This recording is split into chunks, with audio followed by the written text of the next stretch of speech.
ओम शांति। ओम शांति। आज बाबा के 11 तारीख के साकार महावाक्य हैं। बाबा कहते हैं, मीठे बच्चे, योग अग्नि के समान हैं जिसमें तुम्हारे पाप जल जाते हैं, आत्मा सतो प्रधान बन जाती है। इसीलिए एक बाप की याद में रहो। मीठे बच्चे, योग अग्नि है ना। इस अग्नि में जो भी डालेंगे, जो भी क्या, पुराने स्वभाव संस्कार जिनको हम खत्म करना चाहते हैं, वह योग अग्नि में जल के भस्म हो जाएंगे। अग्नि कई प्रकार की है ना। योग अग्नि बुराइयों को खत्म करती है और काम अग्नि और क्रोध अग्नि अच्छाइयों को खत्म करती है, और स्थूल अग्नि चीजों को खत्म करती है। तो अनेक प्रकार की अग्नि है, लेकिन बाबा कौन सी अग्नि की बात कर रहे हैं? योग अग्नि की बात कर रहे हैं। बाबा प्रश्न पूछ रहे हैं, पुण्य आत्मा बनने वाले बच्चों को किस बात का बहुत बहुत ध्यान रखना है? अभी तक तो हम पाप करते आ रहे थे, तो पाप आत्मा कहला रहे थे। अभी हमें पुण्य आत्मा बनना है, हमने लक्ष्य ले लिया है, तो किस बात का ध्यान रखना है? पुण्य आत्मा बनने के लिए किस बात पर बाबा ने कहा बहुत बहुत ध्यान रखना है। थोड़ा बहुत नहीं, बहुत बहुत ध्यान रखना है। किस बात का? हमारे कर्मों से किसी को दुख ना पहुंचे, हमारे कर्मों से किसी को भी दुख ना पहुंच जाए, और श्रीमत के विरुद्ध कुछ भी ना हो जाए। सब बातों का सार, श्रीमत के विरुद्ध जो भी हम करते हैं वो पाप ही है। देखो, कई बार ऐसा होता है कि श्रीमत के विरुद्ध तो है लेकिन पाप नहीं है। जैसे अमृत वेला सोए रहना, विरुद्ध तो है लेकिन पाप नहीं है। जो बाबा ने कहा, झरमुई झंगमुई करने से तो अच्छा सो जाओ। झरमुई झंगमुई कर रहे हैं दिन में, है ना, पाप है, लेकिन उससे अच्छा तो सो जाओ बच्चे। तो सोने में ना पाप है और ना पुण्य है। तो ऐसी बहुत सारी चीजें हैं। इसमें बाबा ने कहा पुण्य आत्मा बनने के लिए, हाँ, तो इस बात पर बहुत बहुत ध्यान देना है ना, जो पाप ना बन जाए। अमृत वेला मिस हो जाना ये पाप नहीं है, लेकिन हाँ, लेकिन पुण्य जमा नहीं किया, हाँ, लेकिन पाप नहीं कहेंगे। बाबा ने तो सिर्फ पुण्य की बात कर रहे हैं, मतलब आपने जमा नहीं किया, लेकिन इसका मतलब ये नहीं कि आपके पास जो जमा वो घट जाएगा, घटेगा नहीं। जो पहले से जमा है वो आपको उतना ही रहेगा, बढ़ेगा नहीं। देखो बाबा ने क्या कहा, पवित्रता। उत्तर है, पैसा दान किसे देना है? सुन रही माताएं? भिखारी आते हैं ना अनेक प्रकार के, कोई साधु का रूप धारण करके आ रहे हैं, है ना, कोई भिखारी का रूप धारण करके आ रहे हैं, कोई हाथ कटे पांव टंगे हैं, ऐसे ऐसे आते हैं ना। तो बाबा कह रहे, पैसा दान किसे देना है, इस बात पर पूरा ध्यान रखना है।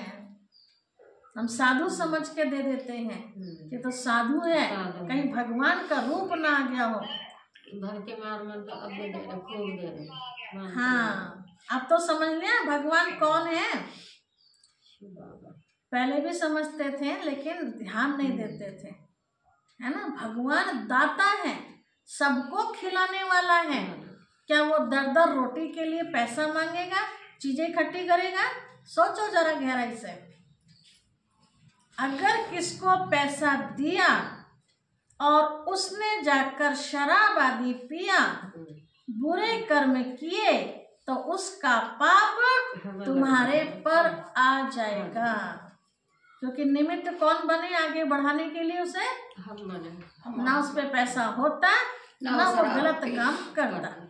क्योंकि गलत काम हमेशा जब एक्स्ट्रा पैसा होता है ना तब होता है, और जब रोटी लायक ही होता है तो वो दारू को नहीं देखेगा, वो रोटी को देखेगा, है ना। इसलिए बाबा ने कहा, तुम्हें पाप आत्माओं से अब लेन देन नहीं करनी है, यहाँ तो तुम्हें पुण्य आत्मा बनना है। तो पुण्य करते करते कहीं पाप ना हो जाए, इस बात का ध्यान देना है। समझ में आ गया माताओं? हाँ, तो अब क्या करो, अब दान तो करना है, तो क्या करना है, इसका बहुत सहज तरीका है।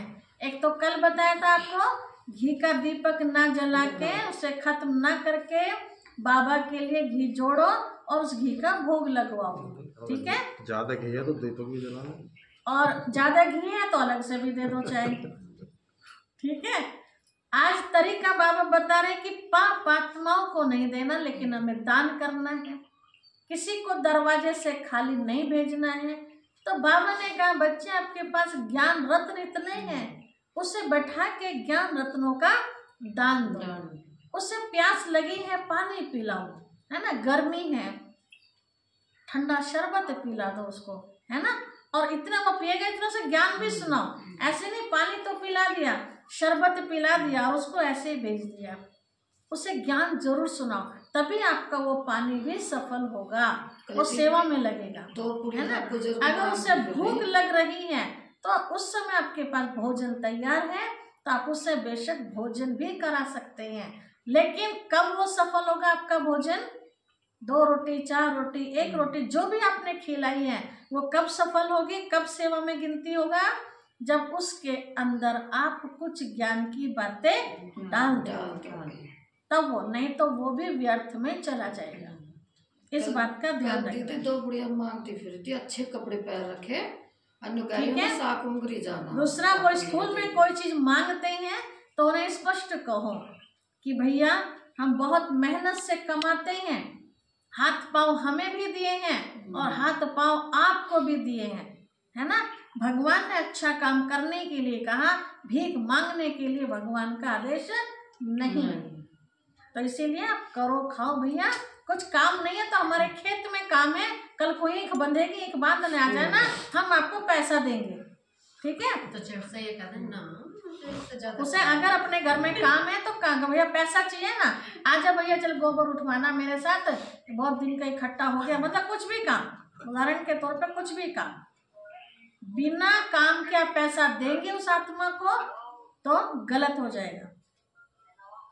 समझ में आ रही है ना बातें दीदी? आज चलोगे? तो बाबा बता रहे हैं बच्चे ध्यान रखना है, तो फिर हमें देने की जरूरत भी नहीं ना वो ऐसे आत्माओं को।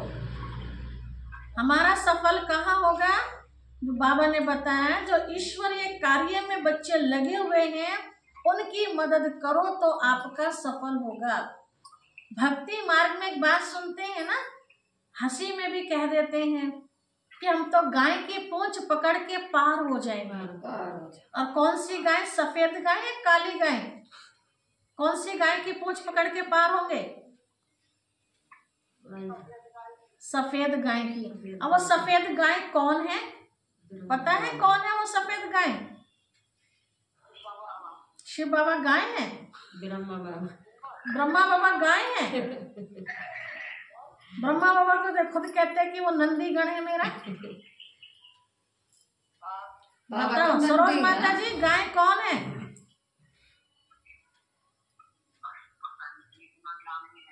अच्छा पता नहीं है, चलिए श्यामा माता जी गाय कौन है वो जिसकी पूंछ पकड़ के पार हो जाएंगे? हाँ, कितना बढ़िया, ताली बजाओ श्यामा माता जी के लिए। क्या कहा, मैं भी तो बता दूं। जो आत्माएं भगवान की याद में है, पवित्र हैं, वही ले जाएंगे जी, है ना।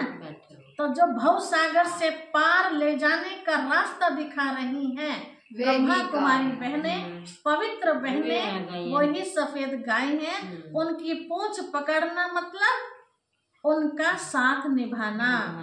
वो जिस कार्य में लगी हुई है उनको मदद करना। जैसे कहीं प्रोग्राम में बहन जी जा रही हैं, भाषण करने जा रही हैं, बाबा का संदेश देने जा रही हैं, तो वहाँ किराया लग रहा है ना आने जाने में, चाहे वो अपनी गाड़ी से जा रही हैं, चाहे बाहर की बुक करके जा रही हैं, तो खर्चा हो रहा है ना। अब हम तो जाके संदेश दे नहीं सकते, लेकिन बहन जी जा रही है संदेश देने, तो उस संदेश देने में जो खर्चा हो रहा है, उस खर्चे में अगर हम सहभागी बन जाते हैं तो इसी को पूंछ पकड़ना कहा जाता है। ठीक है, जो बहन जी ने जो सेवा की उसका भी पुण्य हमें मिल जाता है। कब? जब हम उनके सहयोगी बनते हैं, कुछ हिस्सा हमें मिल जाता है। अब और ज्यादा तक खोल के बताने की आवश्यकता नहीं, समझ गए होंगे सभी। तो हाँ जी, तो बाबा ने किसको देने के लिए मना किया? विकारी आत्माओं को देने के लिए मना किया। हाँ, विकारी और भिकारी दोनों चीज, वो विकारी भी और भिकारी भी है। गीत है जी, गीत बाबा ने गाया, ना वहां हमसे जुदा होंगे ना उल्फत दिल से निकलेगी, है ना। जब बाबा हमसे जुदा ही नहीं होंगे तो दुख निकलेगा दिल से? नहीं, ना जुदा होंगे और ना हम दुखी होंगे। ओम शांति। इसको कहा जाता है याद की आग, जिसको योग अग्नि कहा जाता है। योग अग्नि माना याद की आग।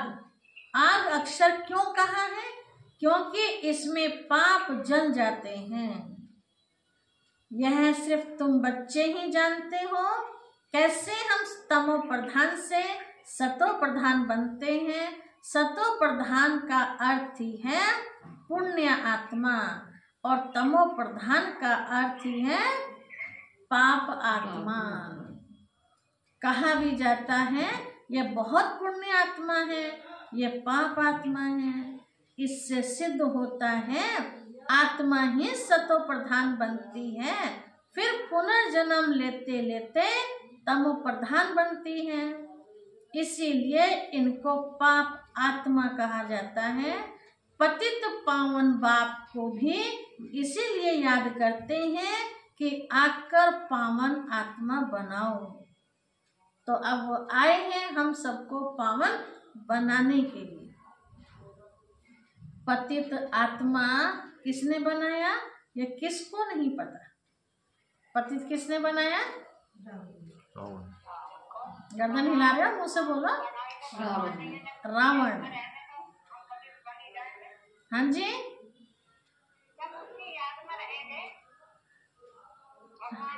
हाँ, साफ आत्मा बन जाएगी। साफ आत्मा को पावन कहा जाता है माता जी, पावन बन जाएंगे। ठीक है, और गंदी आत्मा को पतित कहा जाता है। तुम जानते हो कि पाप आत्मा किसने बनाया? किसने बनाया? रावण ने बनाया जी। तुम जानते हो जब पावन आत्मा थे तो उनको राम राज्य कहा जाता था। अभी पतित आत्माएं हैं इसीलिए इनको रावण राज्य कहा जाता है। भारत ही पावन और भारत ही पतित बनता है। बाप आकर भारत को पावन बनाते हैं। बाकी सब आत्माएं पावन बन शांति धाम में चली जाती हैं। अभी है कौन सा धाम? दुख धाम। इतनी सहज बात भी बुद्धि में बैठती नहीं है किसी के। कितने सरल तरीके से बाबा समझाते हैं, ये भी सबकी बुद्धि में बैठता नहीं है। जब दिल से समझे तब सच्चा ब्राह्मण बने। ब्राह्मण बनने बिगर बाप से वर्षा मिल न सके। ब्राह्मण बनना मतलब बाबा की श्रीमत पर चलना। अगर श्रीमत पर चलेंगे तो वर्षे के हकदार बनेंगे। अब यह है संगम युग का यज्ञ। यज्ञ के लिए तो ब्राह्मण जरूर चाहिए। लौकिक में भी यज्ञ करते हैं तो कौन करते हैं? ब्राह्मण करते हैं। तो बाबा ने भी यज्ञ किया आके, तो इसमें भी संभालने के लिए यज्ञ को आग ना बुझ जाए, सामग्री डालते रहिए, मंत्र जाप करते रहिए। कौन चाहिए उसके लिए? ब्राह्मण चाहिए, है ना। तो बाबा ने बताया वो ब्राह्मण कौन है? हम बच्चे। अपने विकारों की आहुति डालते रहें और बाबा की याद में रहें, तभी तो यज्ञ आगे चलता रहेगा। अभी तुम ब्राह्मण बने हो, जानते हो मृत्यु लोक का यह अंतिम यज्ञ है। अब बाबा ने जो यज्ञ रचा है मृत्यु लोक का अंतिम यज्ञ है, इसके बाद कोई यज्ञ नहीं रचा जाएगा। जो शास्त्रों में दिखाते हैं ना कि इंद्र ने यज्ञ रचा, है ना, देवताओं के लिए बताते हैं ऐसा। बाबा ने कहा सतयुग में, त्रेता में किसी प्रकार का कोई यज्ञ होगा ही नहीं, क्योंकि यज्ञ कब रचा जाता है? जब कोई आफतें आती हैं दुनिया में, मुसीबतें आती, उनको टालने के लिए यज्ञ रचा जाता है। तो सत्य त्रेता में तो कोई आफत की बात ही नहीं है, कोई मुसीबत नहीं है। अमर लोक में यज्ञ होते ही नहीं, क्योंकि वहाँ सभी सुखी हैं। यहाँ भी घर में कोई परेशानियाँ आती रहती है, तो पंडित जी क्या कहते हैं? बहन जी एक हवन करा लो अपने घर में, है ना, ये आपदा टल जाएगी। तो यहाँ यज्ञ होता, सत्य त्रेता में नहीं। भक्तों की बुद्धि में ये बातें बैठ न सके, क्योंकि उल्टा सीधा पढ़ा है ना, जैसा जिसने बड़ों ने पुरानों ने लिख दिया अपनी समझ से, और उसको हम पढ़ते आ रहे, वैसा हमने मान लिया। कभी अपना दिमाग चलाने की कोशिश नहीं की, ये बात कहाँ तक सच है। अब सारी बातें समझ में आती हैं। तो बाबा कहते हैं भक्तों की बुद्धि में ये बातें जल्दी से बैठ ना सके, कूट के शास्त्रों की बातें भरी हुई है ना। भक्ति बिल्कुल अलग है और ज्ञान अलग है। भक्ति मतलब भावना, जैसा जिसने बता दिया मान लिया। ज्ञान मतलब समझ, ज्ञान का अर्थ है समझ। कोई भी काम करें हम समझदारी से करें, है ना। उदाहरण के तौर पे जैसे भक्ति मार्ग में मान्यता है कि बिना नहाए भोग नहीं लगाना चाहिए। खटिया पर पड़े हैं, मुझे तो भूख लगी है, मैं नहा नहीं सकती, लाचार हूँ, है ना, या समझो मैं हॉस्पिटल में हूँ, मैं बिना बाबा को खिलाए कैसे खाऊं? अब नहा तो मैं सकती नहीं, तो मैं बाबा को भी ना खिलाऊं? क्या कहेंगे गीता बहन जी? जब खुद खाए तो बाबा को भी खिलाए। बाबा देख रहे हैं ना, बच्ची बिस्तर पे पड़ी है, उठ नहीं सकती है, या कहे डॉक्टर ने मना कर दिया है कि आप स्नान नहीं करेंगे, ऐसे कपड़ा घुमा सकते हैं, लेकिन आप पानी में डूब नहीं सकते, है ना। तो क्या करेंगे? मजबूरी हो गई ना। तो बाबा देखेगा ना, मेरी बच्ची कितनी भावुक है, मुझे तरस रही है मुझे खिलाने के लिए, तो नहीं खाएगा, ठीक है। तो बाबा भक्ति और ज्ञान में यही अंतर है। भक्ति में समझते हैं कि भोग में मीठा जरूर होना चाहिए, और मीठा हमारे पास नहीं है, हमारे पास फल है या कोई और मेवा है, तो बाबा को ना खिलाए। मीठा है नहीं और बाबा को खिलाए नहीं, है ना, ये तो गलत हो जाएगा ना। तो बाबा भावनाओं का भूखा है, भक्ति मार्ग में बताया। खिला सकते हैं दीदी, ड्राई फ्रूट और फल खिला सकते हैं। बाकी का जो हमें जो बड़ों ने बताया है कि मेन जैसे कि बृहस्पति का भोग, मैंने उस पर बात कही कि बृहस्पति के भोग में है ना मीठा जरूर होना चाहिए। हाँ, खाली नमकीन का नहीं लगा सकते, खाली नहीं नमकीन नहीं, फल फ्रूट तो लगा सकते हैं। फल फ्रूट का, नमकीन का तो कोई लगाता ही नहीं है ऐसे। नमकीन साथ में रख देते हैं मीठे के साथ, और जो घर खाली नमकीन रोज लगाते हैं उसमें तो कैसा भी लगा दो, नमकीन लगा दो, कुछ भी लगा दो। हाँ, ये पब्लिक को देख करके बताएं कि सबको अच्छा लगना चाहिए, है ना। बाकी बाबा को उस चीज से मतलब नहीं है कि बच्चे मेरे लिए क्या लेके आ रहे हैं, जैसा भी लेके आ रहे हैं और उसके अंदर भाव है हमारा, तो बाबा उसको स्वीकार। परमात्मा भी तो कहता है बच्चे के द्वारा रूखा सूखा, वो तो मुझे रूखा सूखा ही खिलाएगा, तो स्वीकार तो करना पड़ेगा। बाबा कसार भी खाएगा बिना घी का, आटा भुना पूरा मिलाई और खिलाएगा, कसार भी, सब कुछ वो भी खाएगा, क्या नहीं खाएगा, सब कुछ खाएगा। बिना घी के चावल भी खाएगा, चावल उबाले और गुड़ मिलाए, शक्कर मिलाए, वो भी खाएगा।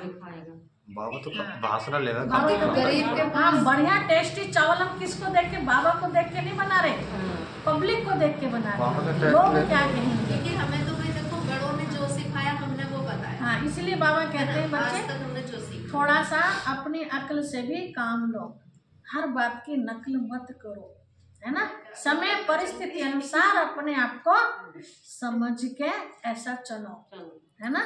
दुनिया में भी कहावत है ना, नकल के लिए भी अकल चाहिए। अक्ल चाहिए, है ना। सामने वाला क्या पता गलत कर रहा हो तो हम भी गलत हो जाएंगे फिर, है ना। इसलिए उसमें भी अक्ल यूज करो। देखो दीदी कहीं कहीं खिचड़ी का भोग इस लगता बात को तो मैं कहूंगी कि देखो अच्छा, अभी तक जो बाबा संस्था कहते में हैं, है, दीदी एक क्लियर तो होनी चाहिए ना। देखो अभी तक हम जो संस्था में रहे हैं, इतने बड़े बड़े हैं, तो ये बात मैंने कभी नहीं सुनी, और ये बात राइट है कि बाबा हाँ, को जो लगाएंगे वो इसलिए नहीं सुनी है ना। क्योंकि जहाँ बड़े बैठे हैं ना वहाँ हर तरह की भरपूरता है। काट भी नहीं कर सकते है ना? बात, हाँ, सामने से काटा भी काट भी नहीं नहीं कर जाता है, सकते। उसको उस बात में मत ले लेकिन जाओ। हम अकेले हैं। हम तो मैं तो सीधी बात कहती हूँ कि जैसे यहाँ है, हाँ। देखो यहाँ है, आप जैसे चला रहे हैं हम वैसे चलेंगे। कहीं और थे, हम जैसे वो चला रहे थे हम हाँ, वैसे वैसे चलेंगे। चल रहे थे। हम कहीं नहीं, अच्छा आप अपना नहीं कहेंगे, नहीं, बस हाँ इतना कह सकते हैं कि देखो दीदी आप आपने तो यहाँ बहुत वो- ऐसा किया था, आप अपने ऊपर मत ना ले जाओ, दीदी तो समझा रही है, दीदी तो हम समझा उसमें रही है। ढल गए। हाँ, कहने हाँ, का दीदी ठीक है। नहीं, ढलो नहीं, जैसा आपको अच्छा लगे। हाँ, वही कहा ना कि हाँ। दीदी जैसा जिसका विरोध होता है। आप अकेले भी रहो तो जैसा उस हाँ, समय जैसा होता है। माहौल वक्त क्या कहता है हाँ। उस अनुसार, हाँ। है ना। वक्त ये कह रहा है कि कुछ नहीं है आपके पास, दीदी ने तो मीठे चावल का भी भोग लगाया तो हुआ। मीठे चावल का तो लगता है, खूब लगता है। हाँ लगता है, लेकिन बहुत मेवे डल के लगता है। हमने देखा है ना सेंटर पे, हाँ, काजू दीदी मिले, ने तो हमें बादाम शकरकंदी मिले, का गोला हलवा भी मिले। खिलाया। तो बाबा कह रहे बच्चे, कहने का मतलब ये है कि हम अपने स्थिति को देखकर निसंकल्प होके जो बाबा को खिलाएंगे, बाबा उस चीज को स्वीकार करेगा। अगर उसमें संकल्प आ गया कैसे होगा, तो बाबा उसको स्वीकार नहीं करेगा। करेगा। बाबा तो ठीक है, हमारे टोटल पास बात तो ये हम है। तो जैसा है वैसे ही लगाना बाबा। तो बाबा कहते हैं, अब उदाहरण के तौर पर जैसे सुमन बहन को भोग लगाना, हाथ में पैसे तो रहते नहीं है, हाँ चुप चुप मूंगफली ला सकती है बेचारी। अब हम कहते हैं नहीं। मूंगफली नहीं, बादाम लेके आओ जी, है ना, या नहीं जी हलवे का तो लगाओ, वो गलत है ना। ये मूंगफली लायक ही है, एक उदाहरण दिया, हाँ, है ना। सुमन बहन नहीं, कोई और हो, शिव कुमारी बहन है, कोई भी हो, वो जिस लायक है वो देख रही है कि मैं इस चीज का भोग लगा सकती हूँ, घर में दिक्कत भी नहीं होगी, हाँ। किसी को पता भी नहीं चलेगा, और मेरा बाबा का भोग भी लग जाएगा। भोग भी लग जाए। और मैं भोग लगा दूँ और कहेंगे अच्छा पिछली बार तो तूने भोग लगाया था, फिर चल दी भोग लगाने। अगर घर वालों ने ऐसा बोल दिया तो बाबा स्वीकार करेगा उसको? बिल्कुल भी नहीं करेगा। निसंकल्प वाला, ठीक है। बाबा कहते हैं बच्चे, सुदामा के कौन से चावल खाए थे भगवान ने? टूटे हुए, मीठे भी नहीं थे, कच्चे टूटे हुए कच्चे चावल खाए थे। वही प्यार था उसमें, के भी नहीं प्यार था, है ना। खाना मतलब स्वीकार कर लेना। भगवान के घर में आप कुछ भी, एक हरी मिर्च भी लेके आ रहे हैं ना, लेकिन भाव हो उसके अंदर, मजबूरी नहीं बहन जी ने कहा इसलिए ले जाना पड़ेगा, मजबूरी नहीं, भाव होना चाहिए उसके अंदर। तो वह हरी मिर्च भी बाबा स्वीकार करेगा। आपको किसी भी जन्म में हरी मिर्च की कमी नहीं होने मिलेगी। साग बनाना, साग लेके आओ। जरूरी नहीं है एक कि हरी उदाहरण मिर्च के बदले हरी मिर्च मिलेगी। ये बात तो ठीक नहीं है। नहीं, कि हरी मिर्च के बदले हरी मिर्च मिलेगी, ये नहीं है। बाबा देखो, भावना देख रहा है, देखो हरी जरूरत मिर्च के की, अनुसार वो हरी मिर्च की कमी, अरे हमें तो हरी मिर्च भी मिल जाए वो भी बहुत है, हरी मिर्च को भी मांगते फिरे जावे लोग। हरी मिर्च कहने का मतलब कि आपका खेत में इतनी हरी मिर्च हो जाएगी, आपको कमी नहीं होगी। और जब आपसे फालतू होगी तो आप क्या करेंगे? दे बिक्री देंगे करेंगे ना, और उस पैसे का कुछ भी आप करेंगे। कहने का मतलब समझ गए? अब दूध दे रहे हैं, अब दूध की कमी नहीं, कौन किलो दूध पिया जाएगा क्या? सोचो जरा, उसे बेचेंगे ना, बेच करके और कामों में लगे। मतलब ये कि उस चीज की कमी, फिर उस चीज से आप क्या करते हैं ये आपके हाथ। मतलब ये है, किसी ने मकान दिया है ना, बाबा कहते हैं उसे मकान की कमी नहीं रहेगी। अब उसको अगले जन्म में 10 मकान मिल गए तो 10 में पाँव फैलाएगा क्या? तो 9 को तो किराए पे देगा ना, देगा काया मिले ऐसे। ये मतलब है बच्चे, इशारे में समझ जाया करो। ज्यादा लंबी आप ये जो हॉस्पिटल देंगे तो निरोगी काया मिलेगी। तो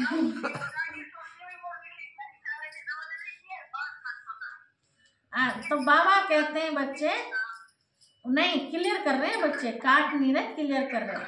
देखो अच्छा स्टूडेंट किसको माना जाता है? लौकिक में भी जो सवाल जवाब करे तो समझ में आता है कि हाँ इसके भेजे में बैठ रहा है। आज जो मौनी बन के सुन रहा है तो पता ही नहीं जा भी रहा अंदर के नहीं जा रहा, ऐसा होता है। इसीलिए पूछो, कोई बात पूछनी है तो बाबा छुट्टी देता है, इस बहाने औरों को भी क्लियर हो जाता है ना। कई तो शर्म की वजह से नहीं पूछते बेचारे। तो बाबा कहते हैं कि भक्ति मार्ग अलग है और ज्ञान मार्ग अलग है। तो ज्ञान मार्ग में हमें बाबा कितनी बातें सिखाता है। मनुष्य फिर वेदों शास्त्रों को ही ज्ञान समझ लेते हैं। अगर उसमें ज्ञान होता तो फिर मनुष्य वापस चले जाते, गया तो कोई भी नहीं, यहीं पर कलावा दिखा रहे हैं जन्म मरण की। परंतु ड्रामानुसार वापस कोई भी जाता नहीं है। बाबा ने समझाया है पहले नंबर को ही सतो रजो तमो में आना है। जो सत्युग में पहली पहली आत्माएं आई उन्हें पूरे चक्र में आना है। तो दूसरे फिर सिर्फ सतो का पाठ बजाए वापस कैसे जा सकते हैं जब पहले वाले ही नहीं गए? तो उनको तो फिर तमो प्रधान में आना ही है, पाठ बजाना ही है।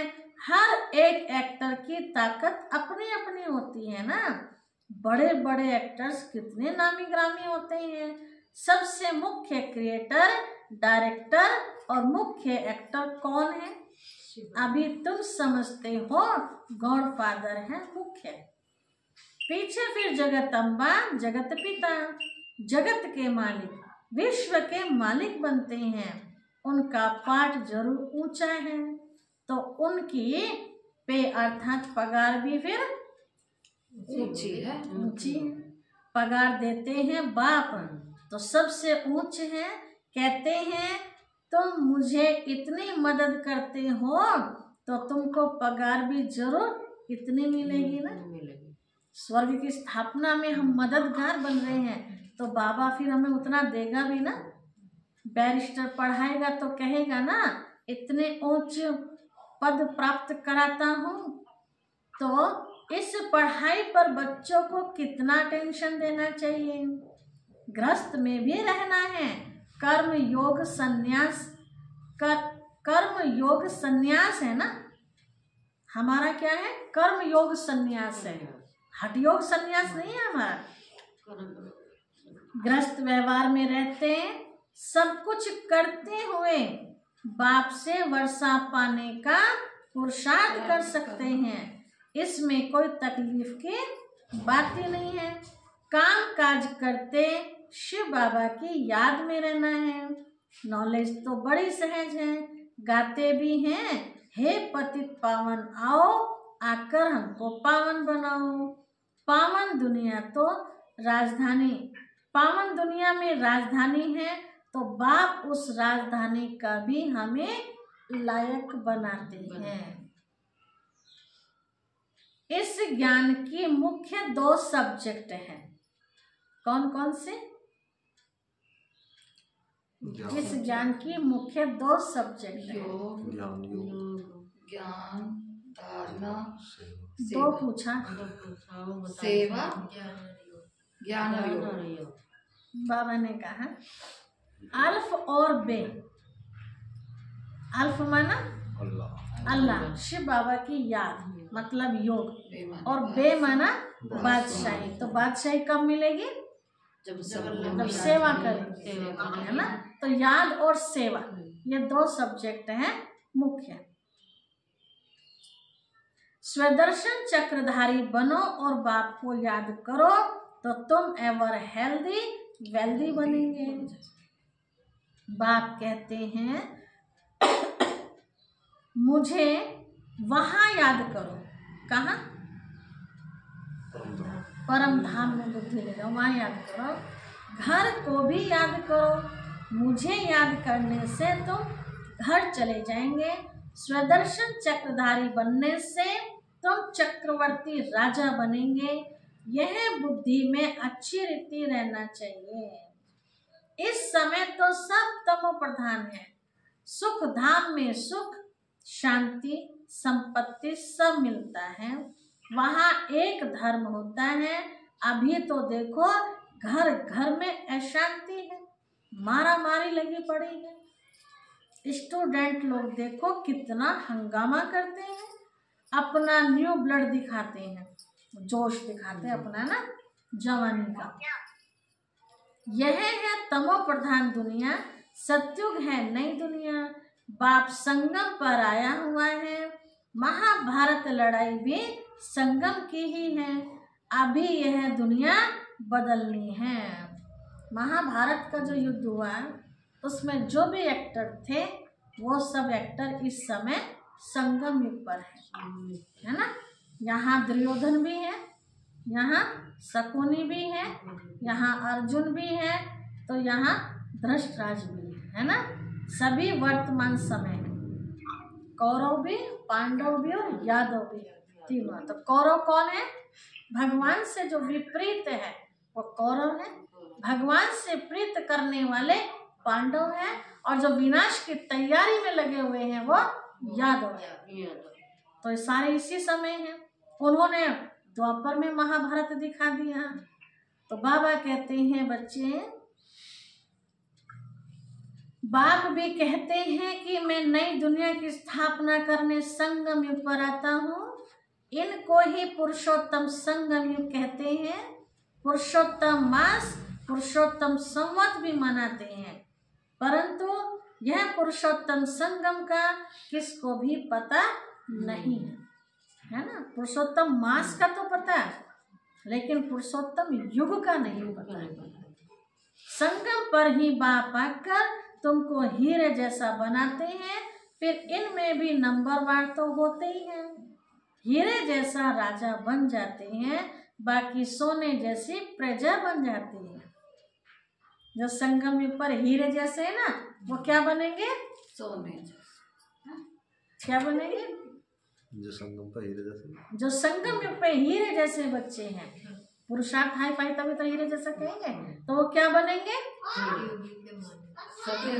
राजा बन जाते हैं। और जो सोने जैसी है वो, जो सोने जैसी आत्मा है वो हीरे जैसी बन जाती है। सोने जैसी आत्मा प्रजा बन जाती है। कहाँ खो रहे हैं आप लोग? किसी को भी ध्यान नहीं है, एक ही लाइन पढ़ी अभी तो। ठीक है, पढ़िए दोबारा।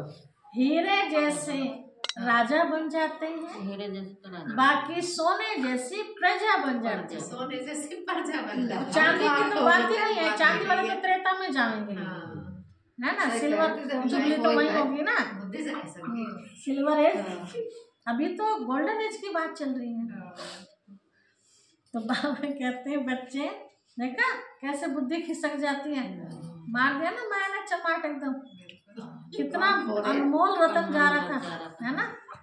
तो बाबा कहते हैं बच्चे, उल्टा बोले तो सीधा मिला ना सुनने। बच्चे ने जन्म लिया और वर्षे का हकदार बना। मेरा बाबा कहा और वर्षे का अधिकारी बना। अब कितना अधिकारी ये उसके पुरुषार्थ पर है। अभी तुम पावन दुनिया के हकदार बन जाते हो, फिर उसमें ओज पद पाने के लिए पुरुषार्थ करना है। इस समय का तुम्हारा पुरुषार्थ कल्प कल्प का पुरुषार्थ होगा।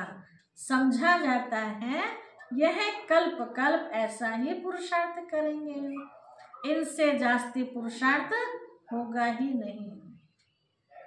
जन्म जन्मांतर कल्प कल्पांतर यह प्रजा में ही आएंगे, है ना। ढीला ढाला पुरुषार्थ है ना, तो हर कल्प फिर क्या होगा? ऐसा ही होगा, प्रजा में आएंगे। यह साहूकार प्रजा में दास दासियां बनेंगे। अब साहूकार प्रजा में दास दासी कौन?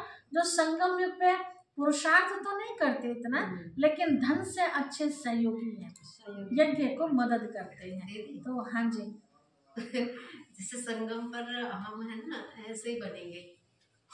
जैसे अभी आपने कहा कि कल्प कल्प के नोद हो जाएगी अगर इस समय पर जो उल्टा कर्म करेंगे या हम पुरुषार्थ करेंगे, ये भी नोद हो जाएगी। तो बाबा ने कहा ये तो ड्रामा अनादि बना हुआ है, रिपीट हो रहा है।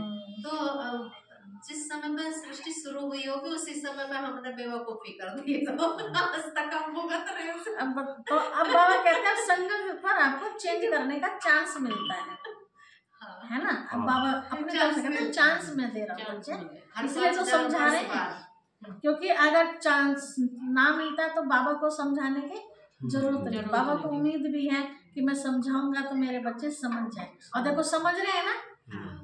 हम पाप में थे, पुण्य में आ गए, तो बाबा कह रहे हैं बच्चे, और इससे ज्यादा क्या समझेंगे, सारा जीवन ही सुहा कर दिया है ना।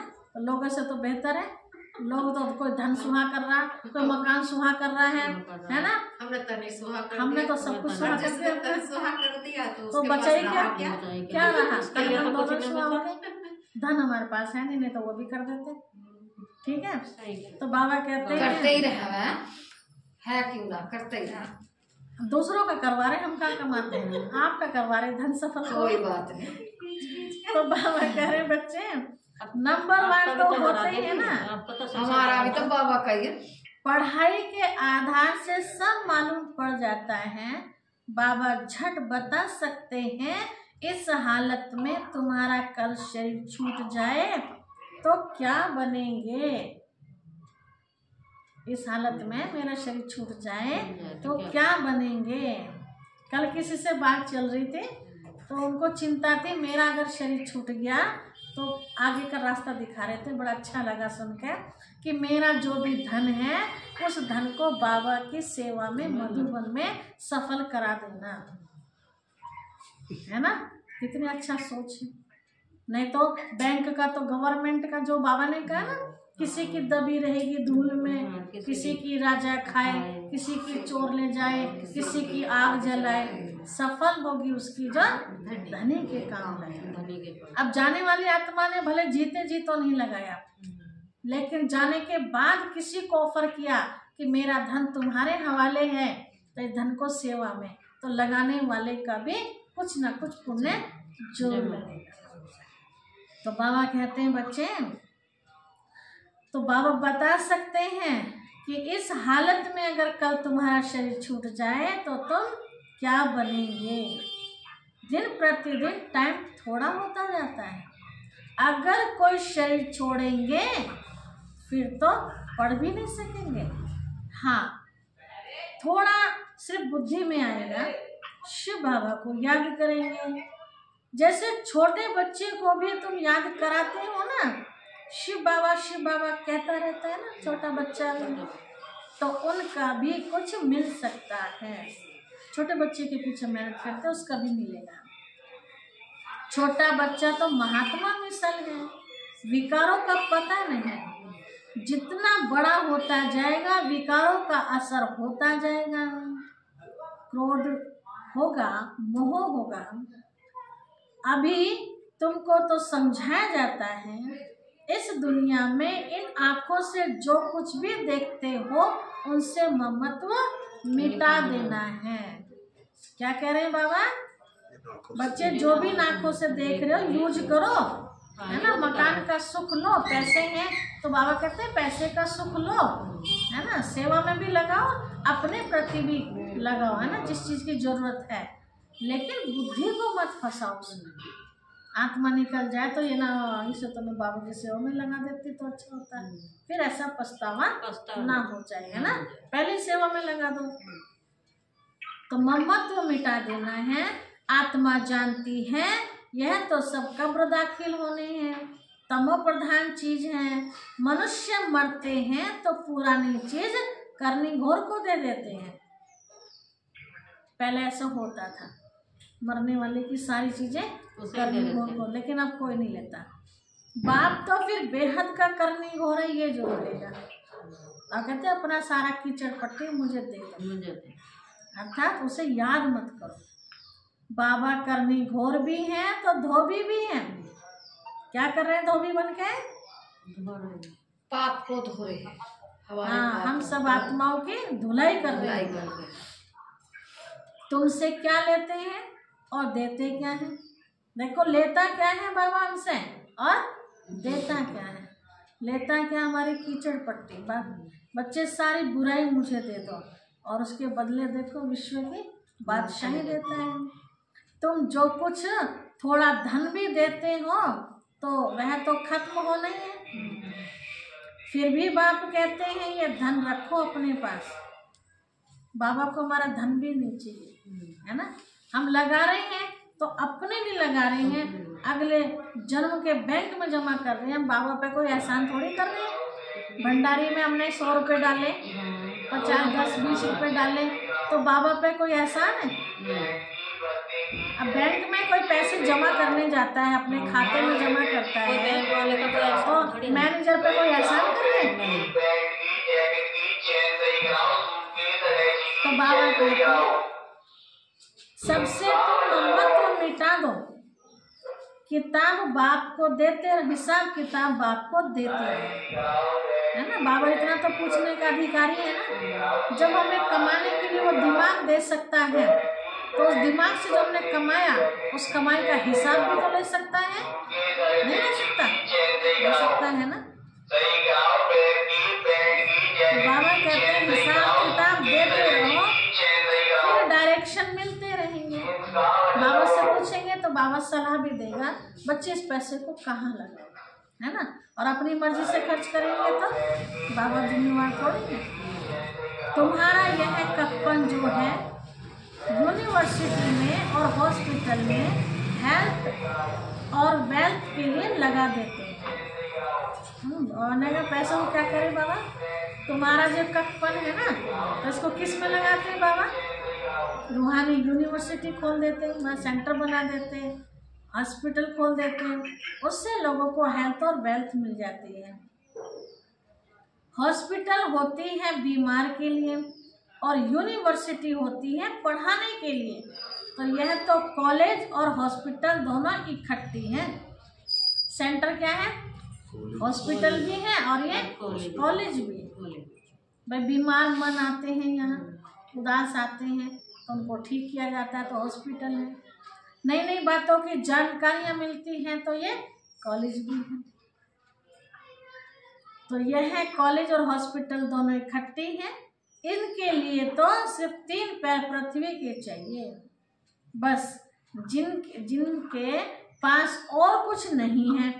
देखो बाबा क्या बता रहे हैं, जिनके पास कुछ और नहीं है वह सिर्फ 3 पैर जमीन के देंगे, उसमें क्लास लगा दें। 3 पैर पृथ्वी के, वह तो सिर्फ बैठने की जगह हुई ना।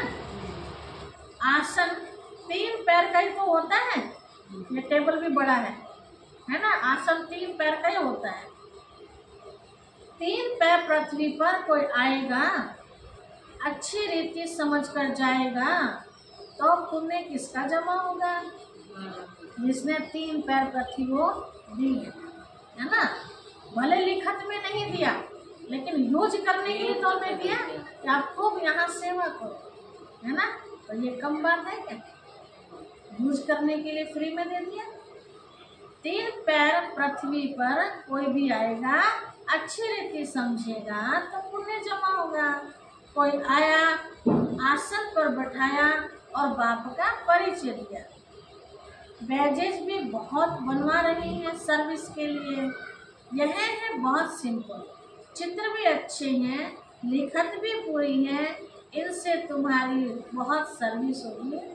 दिन प्रतिदिन जितनी आफतें आती रहेंगी तो मनुष्यों को भी वैराग्य आएगा। अभी तो फंसे हुए हैं, लेकिन आफतें बढ़ेंगी तो वैराग्य आएगा। ना कुछ भी छोड़ो, वैराग्य आएगा और बाप को याद करने लग पड़ेंगे। हम आत्मा अविनाशी है। हम आत्मा कैसी है? अविनाशी है। अपने अविनाशी बाप को याद करे। बाप खुद कहते हैं मुझे याद करो तो तुम्हारे जन्म जन्मांतर के पाप उतर जाएंगे। अपने को आत्मा समझ और बाप से पूरा लव रखना है। देह अभिमान में न आओ। हाँ, बाहर का प्यार भल बच्चों आदि में रखो, है ना। बाहर से तो लाड़ प्यार दिखाना है ना, परंतु आत्मा का सच्चा प्यार रूहानी बाप से हो। उनकी याद से भी कर्म विनाश होंगे। मित्र संबंधियों आदि को देखते हुए भी बुद्धि बाप की याद में लटकी हुई रहे। दिखाई दे रहे लौकिक संबंधी, लेकिन बुद्धि कहाँ हो? बाप की याद की। तुम बच्चे जैसे याद की फांसी पर लटके हुए हो। आत्मा को अपने बाप परमात्मा को याद करना है। बुद्धि ऊपर लटकी रहे। बाप का घर भी ऊपर है ना, मूल वतन, सूक्ष्म वतन, और यह है स्थूल वतन। अब फिर वापस जाना है। अब तुम्हारी मुसाफरी पूरी हुई है। तुम अब मुसाफरी से लौट रहे हो। कहाँ? अपने घर। तो अपना घर कितना प्यारा लगता है। वह है बेहद का घर। वापस अपने घर जाना है। मनुष्य भक्ति करते हैं घर जाने के लिए, परंतु ज्ञान पूरा नहीं है तो घर जा न सके। जाने के लिए कितनी तीर्थ यात्राएं आदि करते हैं, मेहनत करते हैं। सन्यासी लोग सिर्फ शांति का रास्ता ही बताते हैं। सुख धाम को तो बेचारे जानते ही नहीं हैं। सुख धाम का रास्ता सिर्फ बाप ही बताते हैं। पहले जरूर निर्वाण धाम था। वानप्रस्थ में जाना है, जिसको ब्रह्मांड भी कहते हैं। वह फिर ब्रह्म को ईश्वर समझ बैठे, है ना। रहने के स्थान को ही क्या समझ लिया? ईश्वर समझ लिया है। हम आत्मा बिंदी है। हमारा रहने का स्थान है ब्रह्मांड। तुम्हारी भी पूजा होती है ना। आप बिंदी की पूजा क्या करेंगे? जब पूजा करते हैं तो शालिग्राम बनाए एक एक आत्मा को पूजते हैं। बिंदी की पूजा कैसे हो? इसीलिए बड़े बड़े बनाते हैं। बाप को भी अपना शरीर तो है नहीं। यह बातें अभी तुम समझते हो, जानते हो। चित्रों में भी तुमको बड़ा रूप दिखाना पड़ा। भले बाबा बिंदी है, लेकिन चित्रों में भी जितना बड़ा रूप दिखाएंगे तो उतना देखना आसान होगा। बिंदी कैसे समझेंगे? यूं बनाना चाहिए स्टार। ऐसे बहुत तिलक भी माताएं लगाती है। स्टार जैसी बिंदियां भी होती हैं। स्टार वाली बिंदी लगाए करो। क्यों? उसमें किरणें निकली हुई है ना। तो जब बाबा को याद करते हैं तो हमारे से भी तो ऐसे चारों तरफ किरणें निकलती है, वही तो वायुमंडल में फैलती है। तो आपकी बिंदी को देख के दूसरे को याद आ जाएगा कि इसमें प्रकाश फैल रहा, तो मेरे में भी प्रकाश फैल रहा। अब इतनी बिंदी लाएंगे कहाँ से स्टार वाली? क्यों? जैसे लाल बिंदी लगा रखी है, ऐसे वो स्टार वाली लाओ। ये मत लगाओ, छोटी छोटी होती है। तो ये पुरुषार्थ के लिए बताया है ना बाबा ने कहा, बाकी मर्जी आपकी। ऐसे तिलक बहुत माताएं भी लगाती हैं। तैयार मिलते हैं सफेद सफेद। लो बाबा ने बता दिए। सफेद तैयार मिलते हैं। बैठे भी आत्मा भी सफेद होती है ना, स्टार भी सब। ये ब्रह्मा बाबा कह रहे हैं ना। हम तो ऊपर ही बैठे हैं। ये भी जब तो नीचे थे जब कहा तो बाबा कह रहे बच्चे अब देखो पढ़ लेना मुरली, हमने नाम लिखा है इसमें। जब आप पढ़ रहे हो तो होगा। आपको सब मिल गया। भाई जी कह रहे कि हाई इसमें सच में, तो मैंने अपनी तरफ से थोड़ी कहा। तो बाबा कहते हैं आत्मा भी सफेद होती है ना, स्टार मिसल। तो यह भी एक निशानी है। भ्रुकुटी के बीच आत्मा रहती है, बाकी अर्थ का किसको भी पता नहीं है। यह बाप समझाते हैं इतनी छोटी आत्मा में कितना ज्ञान है। इतने बम शादी बनाते रहते हैं, वंडर। आत्मा में इतना पाठ भरा हुआ है, यह बड़ी गुह्य बातें हैं। इतनी छोटी आत्मा शरीर से कितना काम करती है। आत्मा विनाशी है, उनका पाठ कभी भी विनाश नहीं होता। माताओं, आवाज कहाँ से आ रही है? आत्मा विनाशी है तो उनका पाठ भी अविनाशी है। एक का पाठ ना मिले दूसरे से।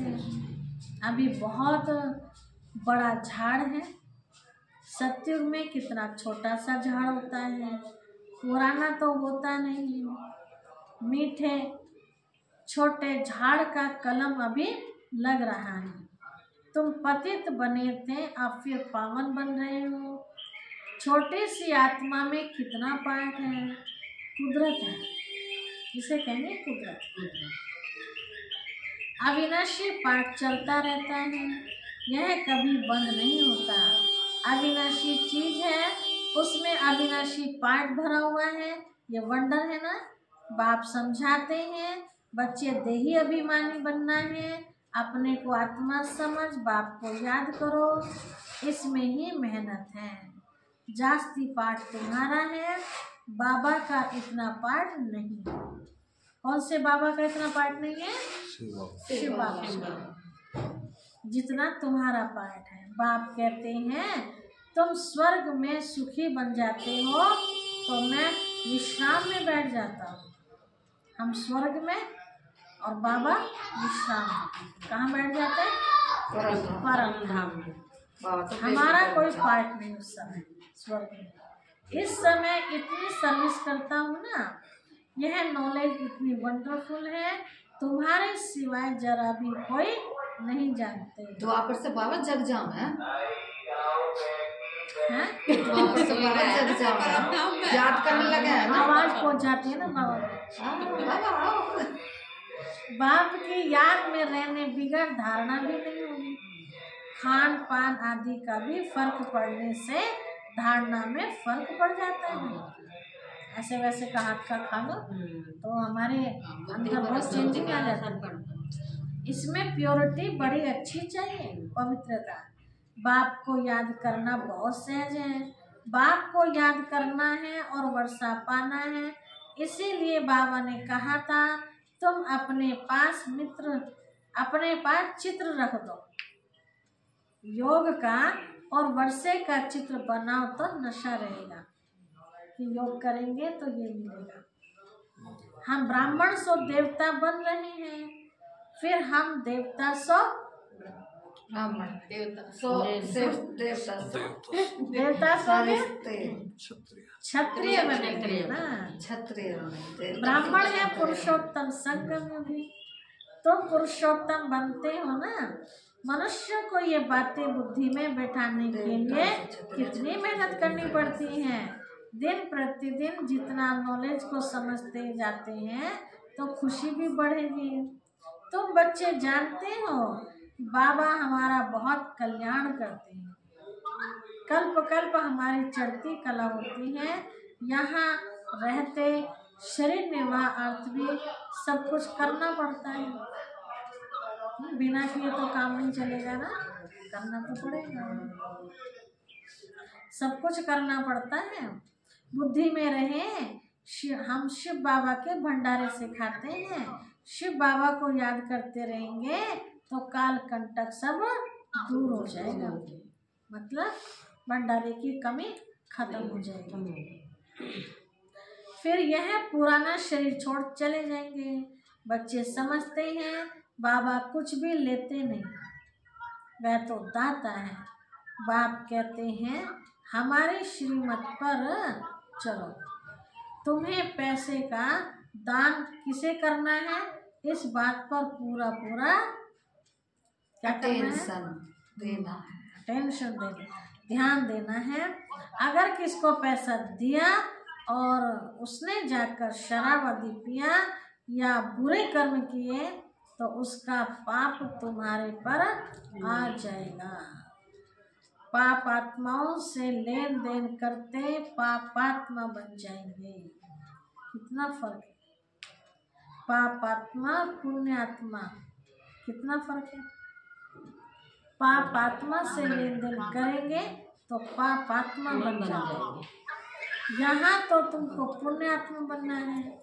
इसीलिए पाप आत्माओं से लेन देन नहीं कर बाप कहते हैं कोई को भी दुख नहीं देना है,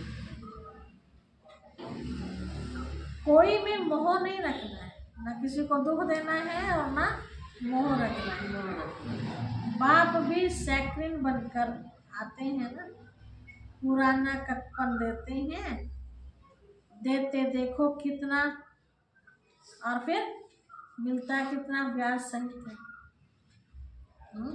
ब्याज भी जोड़ के मिलता है। लोग कहते हैं ब्याज लेना अच्छी बात नहीं है, बाबा क्या कह रहे हैं, बाबा भी ब्याज सहित देता है।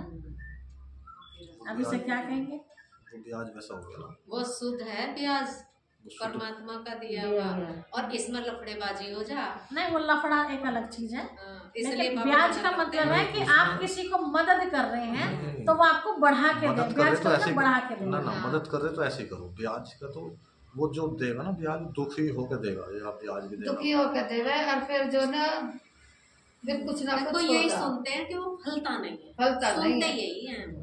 हाँ, उसका नहीं फलता है जो लाचार है और उससे आप जबरदस्ती जबरदस्ती लेते लेते हैं, हैं, हाँ, उसका नहीं फलता। उसका नहीं फलता। लेकिन जो नॉर्मल है ना, हमारे पैसे से वो पैसा कमा रहा कमा है रहा है। और वो नहीं दे रहा है, है ना, वो तो उसको भी नहीं फलेगा तो वो पैसा। सुख को हमारा मूल भी नहीं दे रहा है, हाँ, कहीं तो मूल भी रख लेते हैं, बिल्कुल। है ना, अपना खाते पीते मौज करते हैं, वहाँ पे उसको नहीं फलेगा, उसको नहीं फलता है। लेकिन फले हुए दिखाई दे रहे होते हैं, ऐसा भी होता है। उल्टा हो सकता है फिर हमारे पे कर्जा होगा उसका, है ना, जो हमारा लेके दे नहीं रहा, फिर ऐसा भी होता है। तो बाबा कहते हैं बच्चे मैं तुम्हें ब्याज सहित देता हूँ, बड़ा भारी ब्याज मिलता है। कितना बोला है, 2 मुट्ठी के बदले तुम्हें 4 मुट्ठी बस। दे देते हैं, ईश्वर का मालिक बना देते हैं। 3 मुट्ठी फालतू देता है वो। 2 मुट्ठी के बदले महल दे देता महल दे देते है। हैं। सुदामा की बात याद किया करो ना, ठीक है, 2 मुट्ठी थोड़े, अब 1 मुट्ठी में कितने ढेर सारे चावल होंगे, 1 कप पदम देता है, सोचो कितना बन गया, अब कितने चावल होंगे। एक ही चावल खिलाया तो बाबा ने तो हमको क्या करा हमने तो दुगना दे दिया। उसमें दिखाया कि 2 मुट्ठी दुगना नहीं, वो 2 मुट्ठी आप चावल गिनती नहीं कर सकते कितना पदम पदम देते हैं। दिया। वो तीसरे मुट्ठी खा रहा था तो उसने रोक लिया, तीनों लोगों को दे तीनों लोग ही नहीं सौंप दोगे, हम क्या करेंगे। वो तो खैर चलो भक्ति अच्छा, में दिखा। सुन रहे माता जी, बाबा कह रहे 2 मुट्ठी के बदले मैं तुम्हें महल दे देता हूँ। अच्छा, मीठे मीठे सिकी लदे बच्चों प्रति माता पिता बाप दादा का याद प्यार और गुड मॉर्निंग। रूहानी बाप के रूहानी बच्चों को नमस्ते। हम रूहानी बच्चों की भी रूहानी माता पिता बाप दादा को याद प्यार गुड मॉर्निंग और नमस्ते नमस्ते। शुक्रिया बाबा, सुनिए ध्यान से। धारणा के लिए मुख्य सार, पहली पॉइंट, अब मुसाफरी पूरी हुई, वापस घर जाना है। इसीलिए इस पुरानी दुनिया से बेहद का वैराग्य रख बुद्धि योग बाप की याद में ऊपर लटकाना है। दूसरी पॉइंट है, संगम युग पर बाप ने जो यज्ञ रचा है, इस यज्ञ की संभाल करने के लिए सच्ची सच्ची पवित्र सच्चा पवित्र ब्राह्मण बनना है। काम काज करते एक बाप की याद में ही रहना है। बाबा वरदान दे रहे हैं, ध्यान से पकड़ना। देखते हैं आज कौन कौन पकड़ता है, ठीक है। ऐसा ना करो, ऐसा ना कर। सब पकड़ेंगे, जो पकड़ेगा अपने लिए। आदि रत्न की स्मृति से अपने जीवन का मूल्य बनाने वाले सदा समर्थ भव। आदि रत्न की स्मृति से अपना जीवन अमूल्य बनाने अमूल्य जीवन बनाने वाले कौन? सदा सदा सदा अब अमूल्य बन गए हम, अमूल्य भव, है ना। तो अमूल्य आती चीज तो रत्न की कैसी होती है? स्मृति से शक्तिशाली होती है। शक्तिशाली तो होती क्या? समर्थ भाव। समर्थ आदि रत्न की स्मृति से, हम कौन है? हम आदि रत्न, आदि रत्न। पुराने हैं। अपने जीवन का मूल्य जानने वाले सदा समर्थ भव। जैसे ब्रह्मा आदि देव है, तो हम भी तो उनके साथ के ही है ना। ऐसे ब्रह्मा कुमार कुमारियां भी आदि रत्न हैं। आदि देव के बच्चे मास्टर आदि देव हैं। आदि रत्न समझने से ही अपने जीवन के मूल्य को जान सकेंगे, क्योंकि आदि रत्न अर्थात प्रभु के रत्न, ईश्वरीय रत्नों तो कितनी वैल्यू हुई। इसीलिए सदा अपने को आदि देव के बच्चे, मास्टर आदि देव, आदि रत्न समझकर हर कार्य करो तो समर्थ भव का वरदान मिल जाएगा। कुछ भी व्यर्थ जा नहीं सकता। अच्छा, स्लोगन है, ज्ञानी तो आत्मा वह है जो धोखा खाने से पहले परख कर स्वयं को बचा ले। ज्ञानी तो आत्मा वह है जो धोखा खाने से पहले अपने आप को बचा ले, परख कर अपने आप को बचा ले। अपने आप को बचा ले। लेकिन परख तो लिया और अपने आप को बचा नहीं रहे, है ना। तो उसे क्या कहेंगे? ज्ञानी थोड़ी कहेंगे, अज्ञानी कहेंगे। समझ गया? नहीं समझा। रोज की पॉइंट, अपने शक्तिशाली मनसा द्वारा सकाश देने की सेवा करो। कैसे करो? अभी सेवा में सकाश दे, बुद्धियों को परिवर्तन करने की सेवा ऐड करो। मैंने बुद्धि घुमा दी ना सबकी, अब हमें उनकी बुद्धि घुमाने की सेवा करनी, बाबा की तरफ करनी। फिर देखो सफलता आपके सामने स्वयं झुकेगी। सेवा में जो विघ्न आते हैं, उस विघ्नों के पर्दे के अंदर कल्याण का दृश्य छिपा हुआ है। सिर्फ मनसा वाचा की शक्ति से विघ्न का पर्दा हटा दो तो अंदर कल्याण का दृश्य दिखाई देगा। तो वहाँ कहते हैं हर बात में कल्याण है ना। कोई परिस्थिति आई है तो उसके पीछे भी कल्याण है। अब किस तरह का कल्याण है तो बाद में पता चलता है ना, उस समय तो हम भूल जाते हैं। तो इसलिए हम एक दूसरे को याद दिला दें कि हर बात में कल्याण है। चिंता ना करो, थोड़े दिन में पर्दा खुल जाएगा, सामने आ जाएगा क्या कल्याण हुआ हमारा, है ना। अच्छा, ओम शांति। ओम शांति।